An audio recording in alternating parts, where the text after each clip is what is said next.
The series we have been excited for all weekend long here at the Heroes Global Championship of North America is about to begin. We're talking about No Tomorrow versus Superstars. The powder keg of the center of the North American standings has been building pressure throughout these weeks, and this might be what ends up putting one team over another in the Crucible. This is probably the decider, especially for No Tomorrow. If they do not win this, it is very likely that they would be pushed down into the Crucible and nowhere to return. But Superstars has a bit more breathing room, but it gets really scary if they end up losing this. Yeah, look at the standings, and you can see exactly why. It is incredibly close. And right in between them, too, is Team Freedom. So, 4-7. And 4-7 are tied, Team Freedom and Superstars. 3-8 for No Tomorrow. If No Tomorrow can win this, they'll also be at 4-7. Or, nope, 4-8. So they'll tie themselves with Superstars, which lets Team Freedom move into Superstars' spot. It is crazy close. It is. It's gross looking at those numbers and realizing how close they are. And that ties the head-to-head, which is the next way you tell who is going to go where. Superstars and No Tomorrow would be tied head-to-head if No Tomorrow wins this, which then comes down to the same thing that we talk about, which is how many 3-0 victories did you get? How many 3-1 victories did you get after that? It very well can be the reason that one of these teams ends up in the Crucible. It probably will be.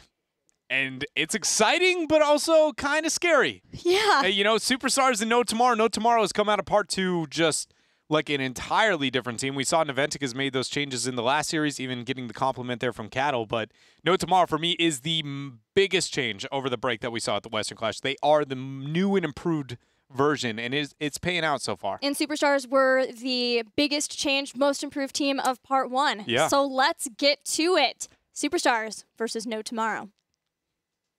Matching against No Tomorrow, I would say our biggest fear is Meridian Bot. It's hammer time!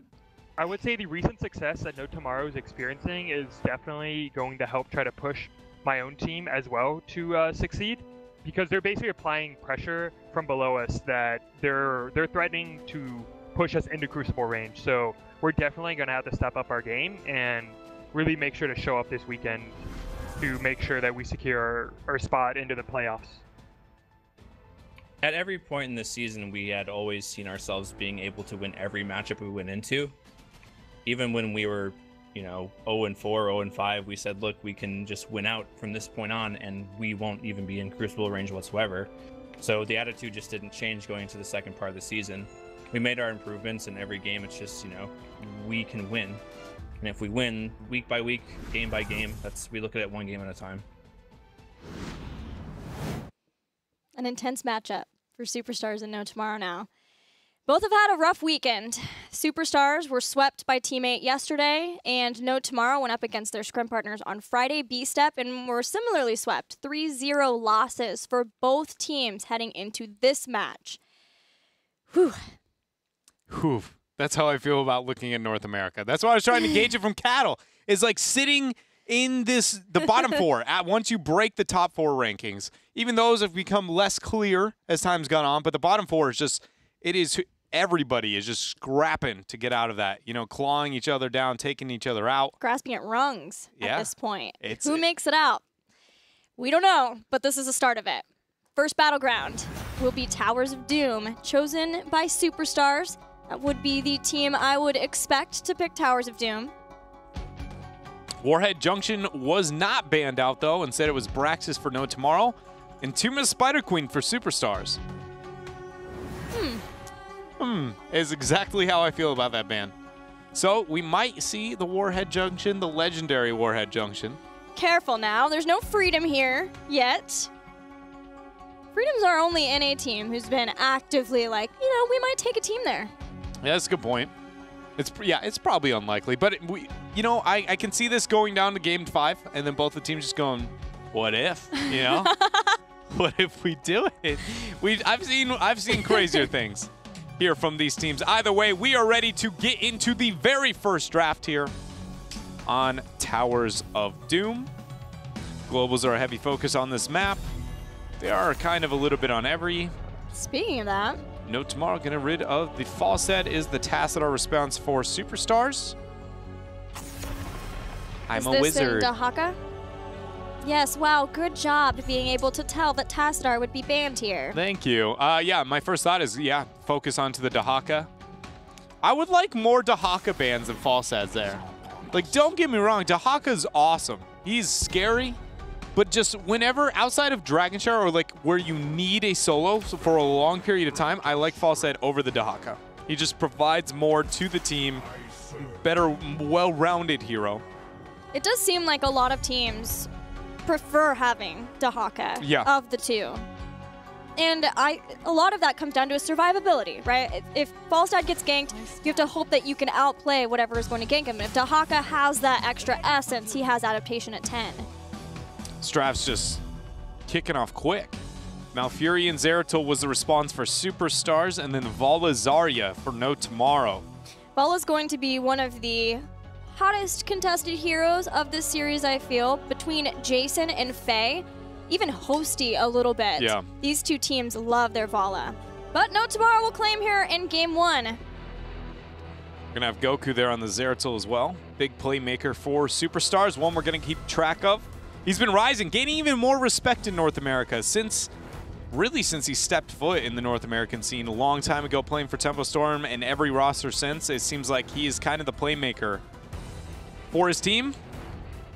Yeah, Goku averages 3.7 kills with Zeratul despite having a losing record with him. He still gets it done. He gets it. He's getting the kills.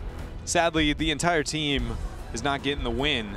Ariel is going to be the hover and the ban for Superstars, rid of the Zarya Vala. There we go. And the Ariel. Never want to give up those trio. What does No Tomorrow want to ban? Abathur. No surprise, considering it's just been the go-to, what feels like for North American teams on Towers of Doom. And this is Zeratul on the other side. Right. Nobody wants to deal with double Zeratul. Or even a Zeratul with Symbiote. Yeah, it really hurts in every way, really. So now with Superstars, we're still looking at a front line for Srey. Like, He's been playing quite a lot of Murden, but a lot more of Varian. Yeah, and I just don't want to see that here. I really want to see no Varian from them. But that was my first thought. It's like, okay, here comes in the Varian for Superstars because of how much they played it recently. Yeah, and Varian both of the games they played on Towers, too.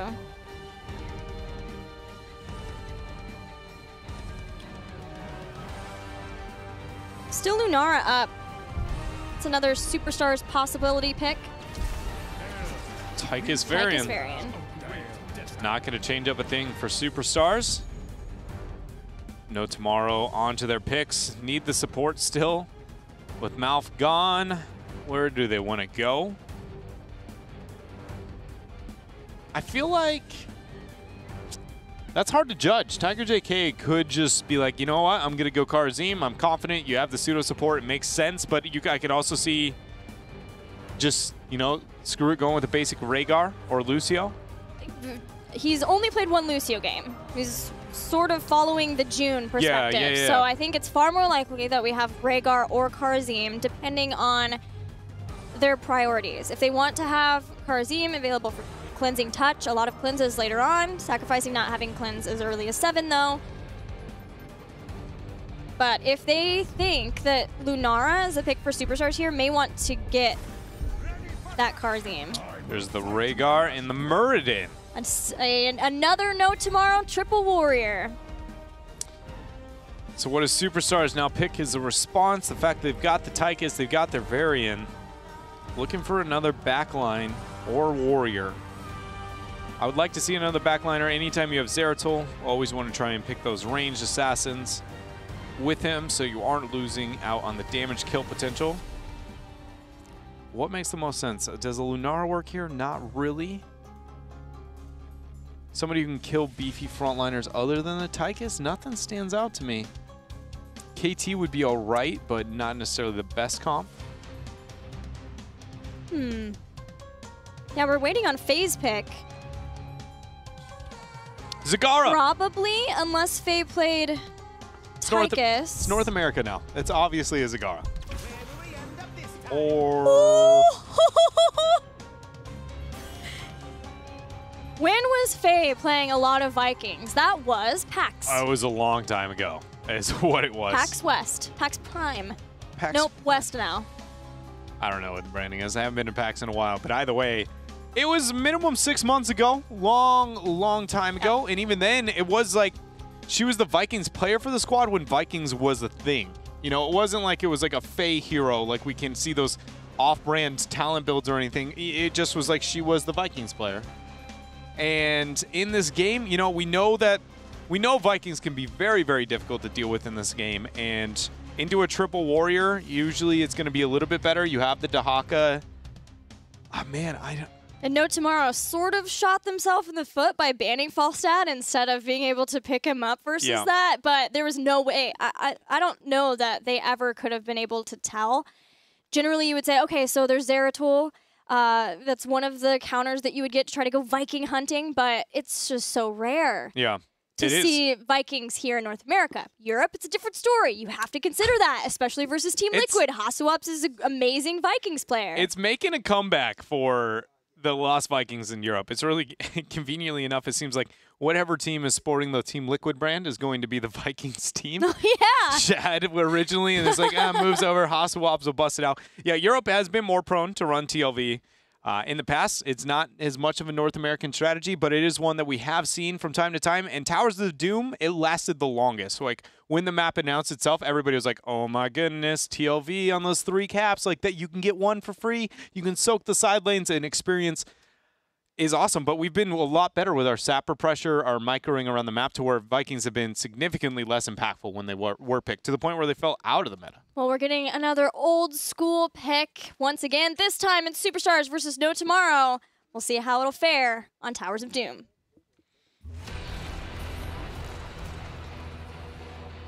In the blue here is going to be Superstars, trying to make sure that they keep themselves out of Crucible range in this series.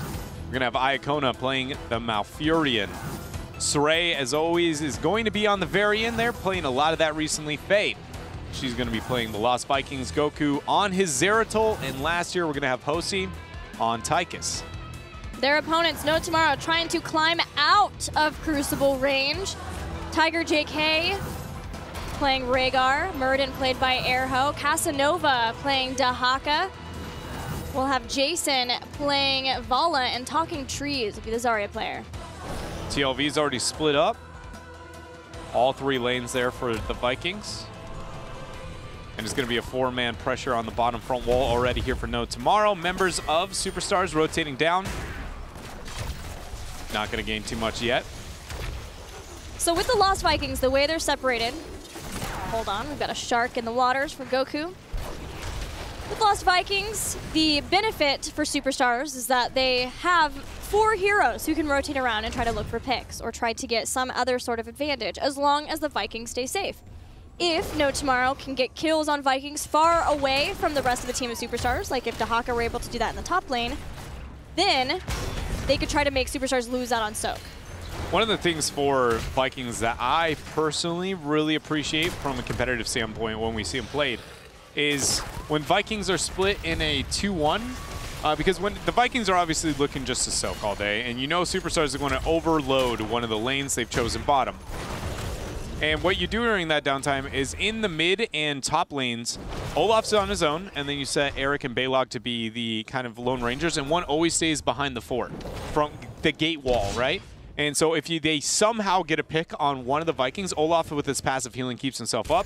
You lose one of the other squishy Vikings, you cycle it out. You never risk losing XP in one of those side lanes, but the way that Superstars have it set up right now is the most common. You set 1 in each lane, even though you stack up under the bottom lane, so that way your 4-man can rotate anywhere, rather than just keeping pressure on bottom. It's just so rare to see a team actually accent that rotation that I'm like, screw it, just put them in a 2-1, and if you lose somebody, you aren't losing experience instead. You could call it a pet peeve of mine when watching competitive Vikings. Well, No Tomorrow haven't been focused too much on Viking killing just yet. Instead, Dahaka's been rotating back and forth, trying to maintain soak on 2 so that No Tomorrow can match the 4-man of Superstars, which is cool. And then to counter that, Goku tried to rotate and stop those rotations so that No Tomorrow was missing out on soaks. The counterplay already coming in, now with the altars online.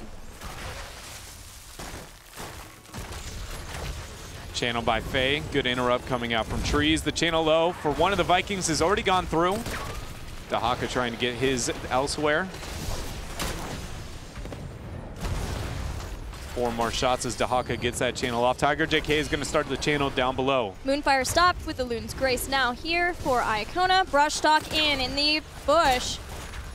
There he goes. Casanova gets the drag on to Sray, but it's going to be one parry, and he's going to be fine. All members here of No Tomorrow have committed to this bottom shrine. Tiger JK is going to try his channel once more. Iacona gets the delay, but does it cost him his life because he is very overextended. There is the drag. And he, in fact, is going to go down. Just about max range. Sray will go down 2. Superstars losing 2 to delay for a long time and allow the Vikings to soak in the other lanes.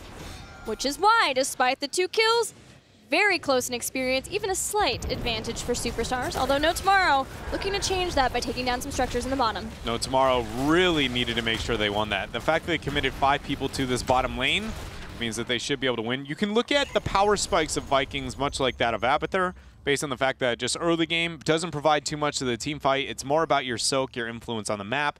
Later on, you can, do a little bit more, depending on if you go play again or longbow. Either way, your team fight potential is a lot greater than these early parts. So typically you lose those early advantages. Superstars did lose a couple of shots onto the core, but they didn't pull ahead in experience. That's what they were aiming to do during these first couple of phases. And it's most important during the first phase because that is the only, other than the 5th phase, the only 3 altar spawn. And that is where you can buy the most time somewhere on the map typically. The longest amount of delay. Superstars now having to deal with some sapper pressure in top, but you could see these are empowered sappers thanks to the Mercenary Lord talent choice at level 4 for the Lost Vikings. They also have Viking bribery, so hopefully for Superstars, the idea is that they'll just be able to keep that sapper pressure up constantly. As long as they are available, they can pick those sappers up. So a nice win for No Tomorrow 2 to get not only their own camp, but the one in the top. The Vikings just hanging out.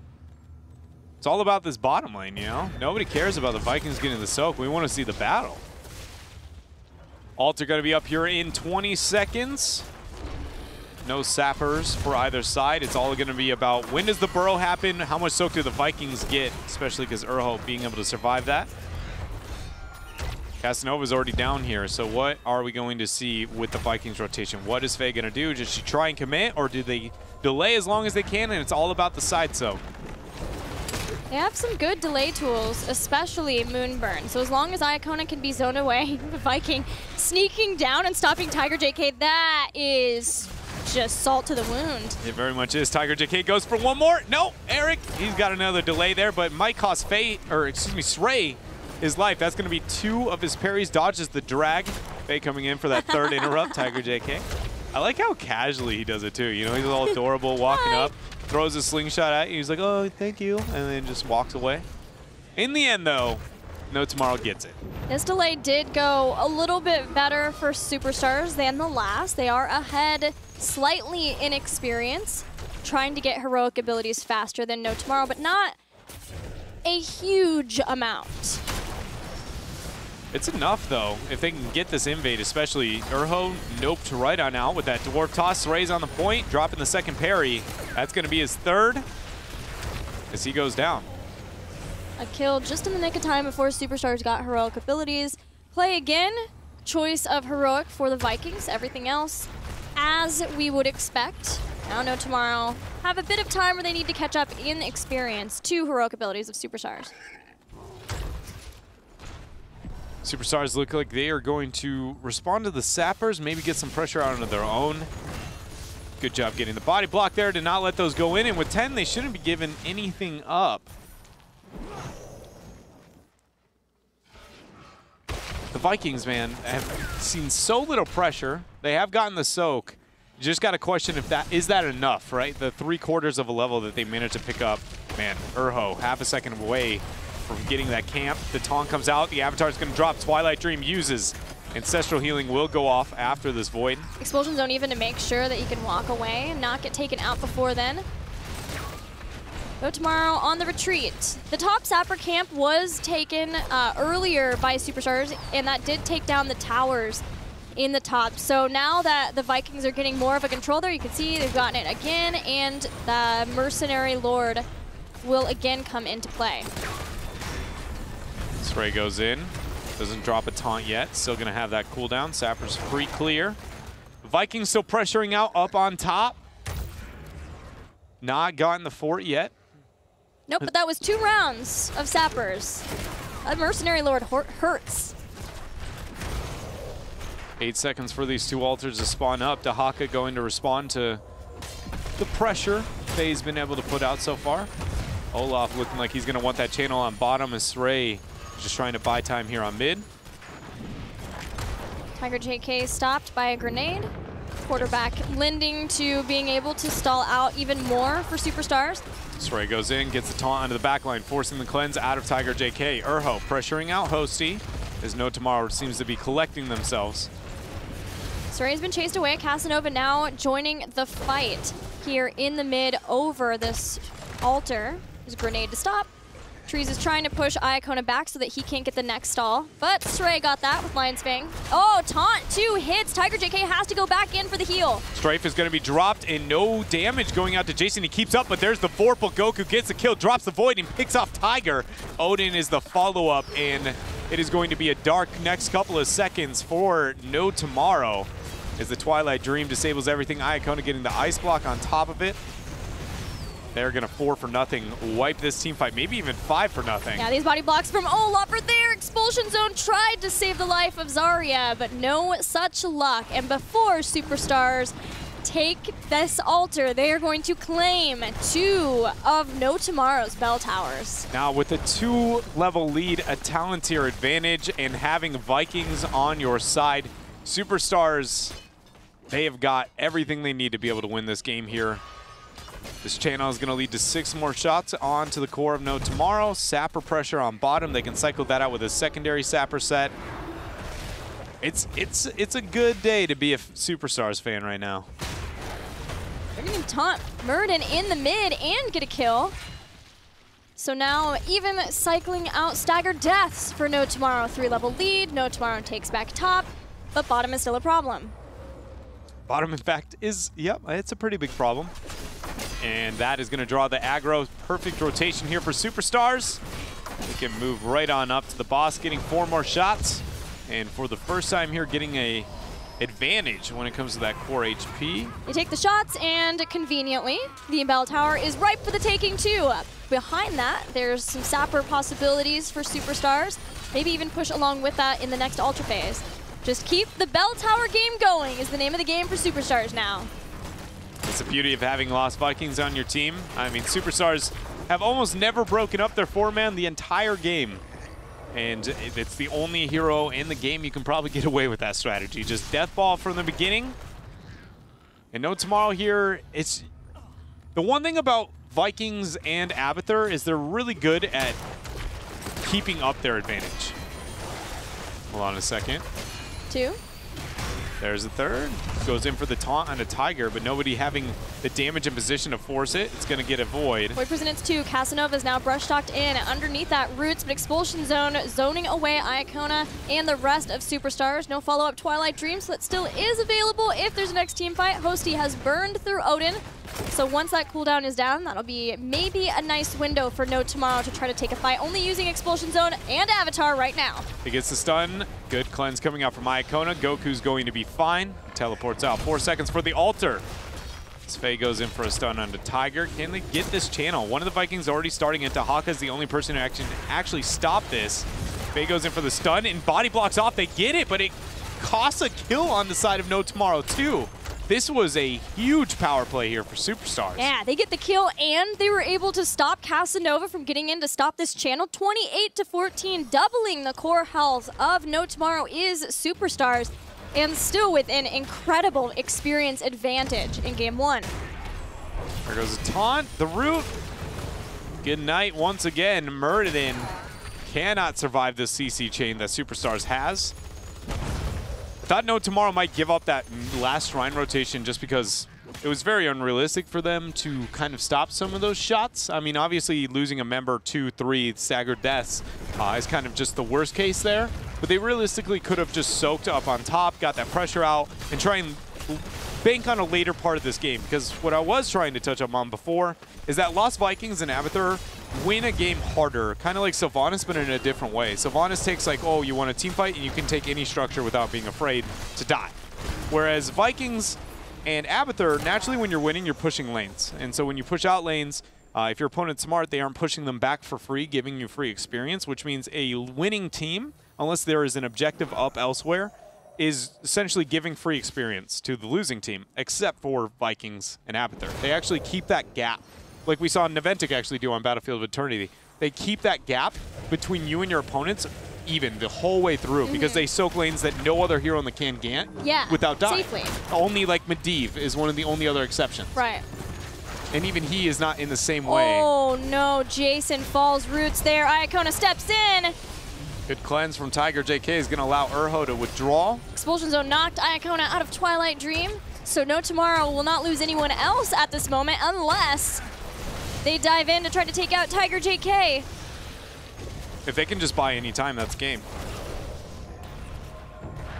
It's all about the shots. Bottom is free, top left is free, top right is the only thing that No Tomorrow can delay where it's not game over right now. They do. And No Tomorrow are trying to just stop from all the bell towers being under control too. So this is a no-win situation that Superstars have put No Tomorrow into at this point. That's game. Is the third one. Superstars with Lost Vikings. Mid, can they do it? There's one. Can he get mid? Oh! He got it! Wow. There's still an altar though, and look at the zoning routes. FaZe starts the channel. Casanova's there, but he's gonna definitely pay for it with his life unless they can get kills right now. There goes the play again. Iacona does not have his way out, but he gets the bolt there. There is going to be the pick onto Vala. Ancestral connects for Tiger JK, but the Twilight Dream is going to lock down Casanova and another member dead. 2 dead for No Tomorrow, 1 only for Superstars, as this is the last altar of what could be this game. The health bars are low, somehow, some way, being 4-level leaded, then down to 3. No Tomorrow still push off Superstars. They did it. They stopped it. They did. They did. I never in a million years would have thought that. I thought that was 100% going to be it. So 26-1. No Tomorrow. 20-17. They bought a win. Yeah, they bought a win. 11-4. We can just keep saying numbers that are Superstars over No Tomorrow, and they're losing in all of them. It's not a pretty game here. It would be the biggest comeback I think I might have ever seen on Towers of Doom, but it is the battleground where you can do that. You can make those comebacks happen. And, you know, Give Me 20 just finished. I feel like that might be enough. Not really for Zarya to come back in this game, but it's a window. They see that the boss has started. Urho knew that. How fast can the members? Oh, wow, this is a lose-lose. The Sappers on bottom win the game, but so does the boss. Which one do you want to stop? Urho already gone. The Sappers moving in. Dahak is rotating down to get rid of the Sappers. That's aim. Man, they couldn't make it in time. I can respect why that game was as chaotic at the very end to try and stop the game from being lost on the side of No Tomorrow, but that is not necessarily one of the ways you want to go, where you're like, Sappers, really? We could have stopped that? Yeah. But you're like, oh, but we would have lost boss if you don't, Vala doesn't rotate half a second faster. It's just Superstars were amazing at creating those kinds of situations throughout the game. Yeah, definitely. All the way at the 5th altar where we saw the double-triple, the triple-double. I don't want one of the two. We saw 3 shrines altar spawning for the second time in that game, and it just was 12 shots, and it was just like every situation. That's why it was so amazing. No Tomorrow didn't even just lose there. That honestly was more impressive than the very end of the game. It was 16-20 for the start of that fight, and they were able to stop it there. So No Tomorrow, I really hope that they don't take that loss too hard, too much, because it was Vikings on Towers of Doom. They probably weren't quite expecting what to do. They did start out very well with even the Tahaka. Yeah, they did. The game started out very well, and I agree with you. Especially in Vikings compositions. Like, when you see that happen, you obviously need to be able to deal with it and consider that moving forward. But sometimes when your opponent can play a unique strategy pretty well, you just got to give them credit. Be like, all right, I didn't expect the Vikings. It's okay. We'll worry about the next game. And I agree. I hope to see that. But I was